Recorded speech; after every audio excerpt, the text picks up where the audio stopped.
Alrighty, it's Saturday 21st. I was going to throw the video out on the kids on the savagery and all the stuff that's going on.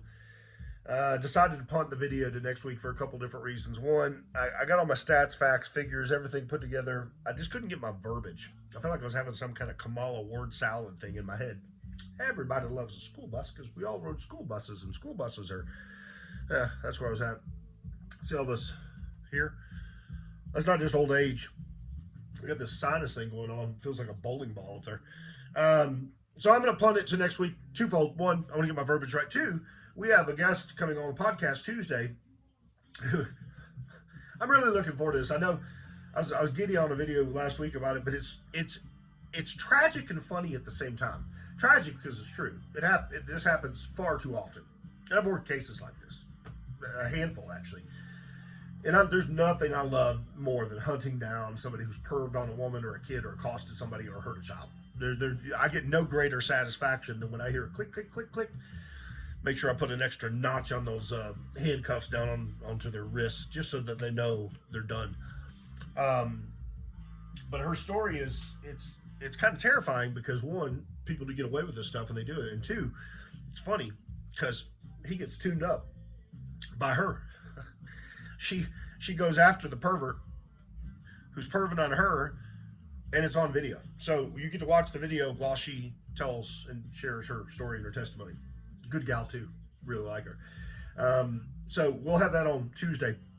In the meantime, one of the things I'm prepping for next week, and a lot of this is driven right now from Epstein. I'm going to be very, very clear, but this isn't some bandwagon thing I'm jumping on. I've been fighting this fight for 51 years. This has been an uphill battle since I was 6 years old. And it's not so much that I've had enough. I've always had enough.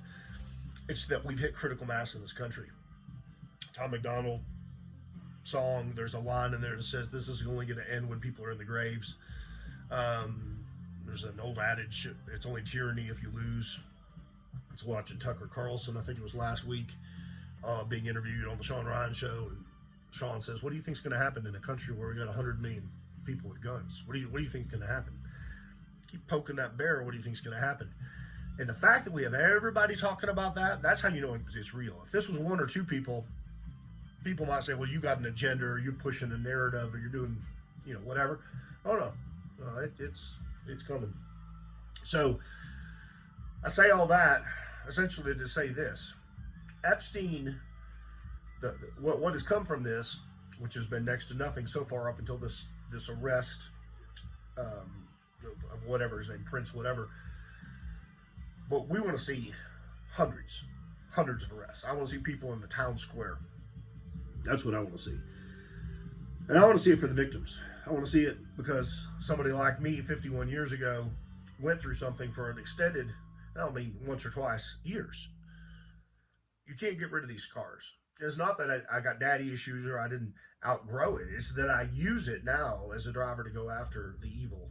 But there's people out there that have not been able to deal with it the same way I have. They didn't have the luxury or the ability to go hunt these people down in real life. And I'm so grateful that God gave me that ability. There's a lot of crap on these walls back here surrounding this office. And if you ever come in here and read them, some of them will talk about catching homicide, some pedophiles, some drug busts, different things. But the ones that mean the most to me are the ones about the kids. So a war is coming. It's coming harsh. It's coming fast. And we're going to discuss it. And by the way, this is going to be, I'll end with this. This is going to be my point of view. This is why I want my verbiage right. I'm not speaking on behalf of anybody. Not the Rock Jiu-Jitsu team. Nobody. This is just me. So have a great weekend. Peace out. More to come.